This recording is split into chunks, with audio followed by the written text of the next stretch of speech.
Hey guys, we're going to be doing something a little different today. I actually want to talk about the Five Nights at Freddy's franchise, arguably some of the most influential pieces of horror media over the last 2 decades. I know this may sound sacrilegious to some, but I think if you give me a chance here, you'll come to find that this is no jive.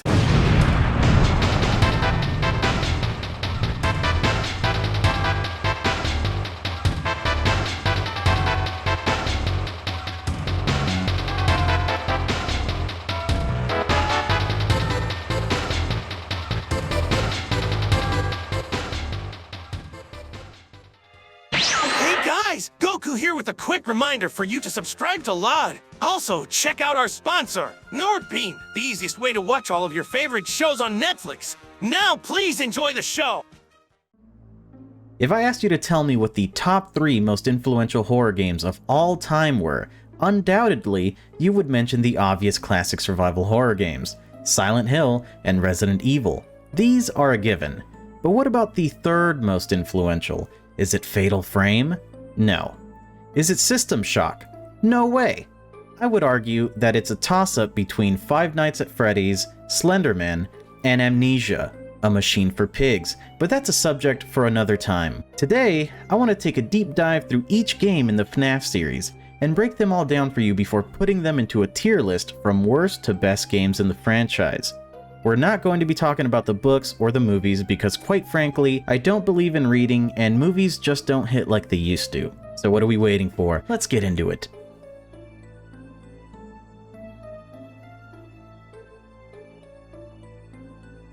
Five Nights at Freddy's 1.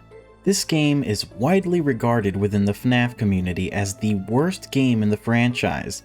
While I don't quite agree with the majority of the Fnaf faithful in their analysis that this is a terrible game, I can certainly understand why they believe this to be the case. Fnaf 1 has the least amount of lore within it, meaning there just isn't nearly as much content as you would find in all the releases that came after it. This game introduced the core mechanic of sitting at your desk, checking cameras, and closing doors. Doesn't sound too riveting, does it?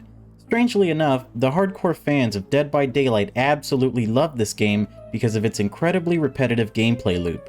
Just goes to show that you can make anything, and someone will love it. Personally, I find Fnaf 1 to be the worst game in the franchise, and as such, I will place it on the D rank in the tier list.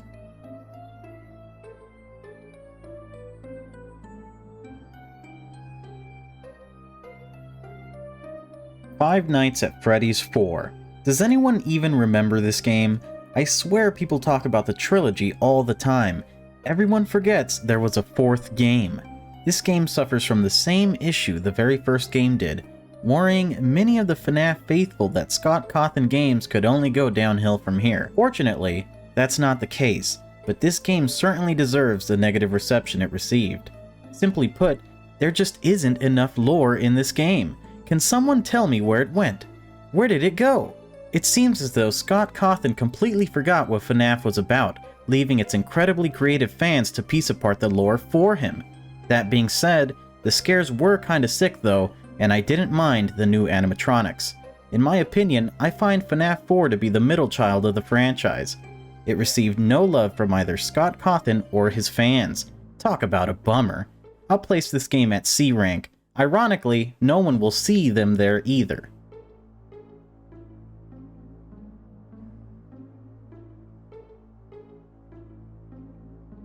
Fnaf Ultimate Custom Night. So you're telling me I bought this game for full price from Scott Cawthon and I have to finish it for him? I have to sit here and customize the entire night just to play it myself? We're writing Scott's story for him, but I guess that's not enough for this corporate shill. Regardless, there are some relatively positive things I can say about Ultimate Custom Night. For one, the gameplay has much more depth than the previously listed titles. While it can be tedious to finish Scott's game for him, it does allow you the freedom to create many unique custom nights. Secondly, the lore in this game is actually quite decent if you can look past a lot of the purposefully misleading story cues within it. I'd go further into detail, but I'd like to remain spoiler-free so that everyone can enjoy this video. Just trust me on this, no one except the most hardcore fans enjoyed this game. The quantity of lore was absolutely dismal. but it had way more than FNAF 1 or 4 while also being slightly more enjoyable as a game. This game deserves its spot, slightly ahead, but right next to FNAF 4 on the C tier.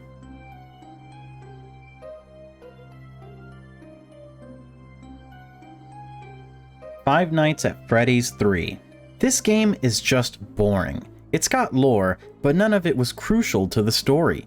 Game Theory's average watch time actually decreased after the release of FNAF 3. It's true, look it up. FNAF 3 has some varied gameplay, but the jump scares came so often and were lacking in visual impact. It should be noted that this was around the time where Scott Cawthon realized that he was now a relatively wealthy individual and quit his job at Dollar General. He can be quoted as saying, "I spend my evenings playing Mega Man 3, Buster only, with my kids, and I tried to do good with what's been given to me." That's right, during the development of FNAF 3 and 4, Scott was drinking orange juice with pulp and playing Mega Man 3 on our dime.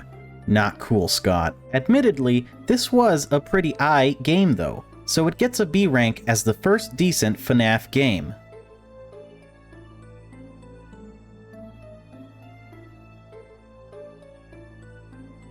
Five Nights at Freddy's 2. My understanding is that this is the fan favorite. I can't say I agree, but who am I to tell white suburban kids between the ages of 7 and 13 what a great horror game is? Quite frankly, I respect their ability to appreciate mediocrity. I will say this though, FNAF 2 is packed full of lore. I believe I counted about 7 of them, so it's easy to see why this would be a fan favorite. Personally, I believe the gameplay is where FNAF 2 shines. Gone are the days of opening and closing doors. Now, we have a fantastic hallway that can be lit. Good atmosphere too. This game certainly has its moments, but I think it fits right next to FNAF 3 on B tier.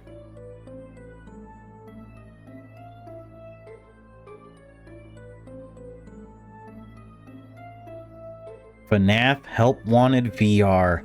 I know I said I was going to go in order, but I actually forgot about this game. In a fit of spontaneous rage, Scott Cawthon lashed out at all the impoverished gamers of the world.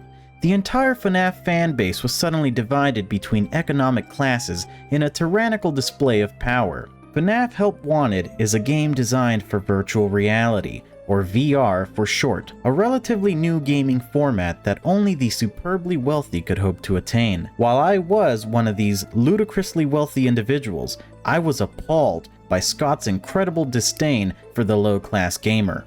This is a personal one for me, and an easy D rank on the list as the worst FNAF game ever made.